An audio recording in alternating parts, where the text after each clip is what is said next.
So you know, there is a plant that blooms in the summertime that is just beautiful. It's called Crape Myrtle, and I'm here with Jack Biggie of Owls to discuss some Crape Myrtles because a lot of people aren't familiar with them here. We've been dealing with crepes. I've had one in my yard 15 years now, and we've been dealing in them for about 15, 20 years. And they're just absolutely outstanding for a August color. It's outstanding. They really are. Now I know that, you know, having lived all over America, the South, they do quite well, and I think that's why people didn't plant them here. Right. So they were a hot plants. Yeah. So what are the conditions that we need to look for here in Oregon? We need full sun. They've got to be out in full sun. They will not bloom in the shade. Worth a darn.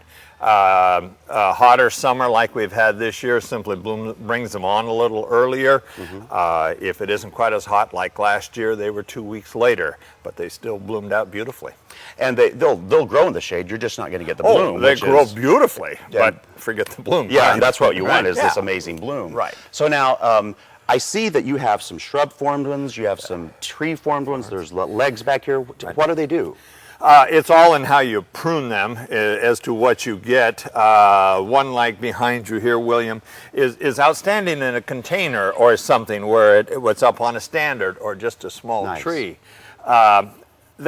They're a small tree or a large shrub, however you want to classify them. And for a lot of the yards nowadays, they're absolutely ideal. Because, well, mine's been in the yard 15 years, and I've held it to about 10 foot, and we just hold it there. And what a great idea if you want a small tree for a patio or for even a small yard. Outstanding. Yeah. Now, they do drop their leaves in the winter. They are deciduous. They turn beautiful fall colors, depending on the variety as to how much color you get in the fall, but they are very outstanding after they're done blooming. You know, and I would assume, Jack, being from the South and hot things, they're pretty drought tolerant once established. They are. We have some near our store in Woodburn that I don't think they know they're there. They have never watered them. They're outstanding.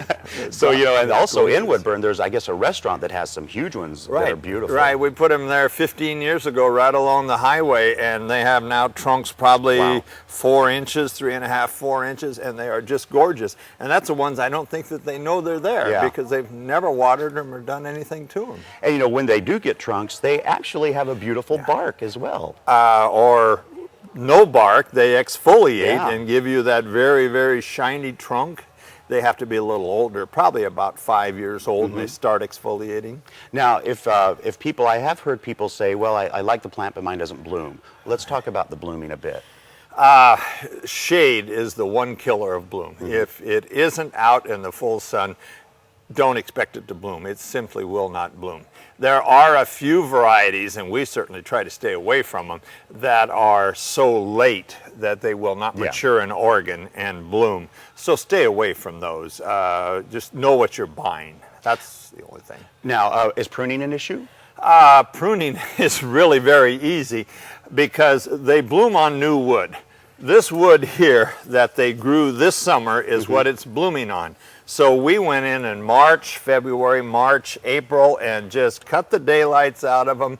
No problem. They come out, throw new wood, and then they set the buds on the new woods. So they're very easy to control the size of because you can just prune the daylights out of them if you want. Yeah, and we like easy. Now let's talk about, because everybody wants to know a couple of your favorites.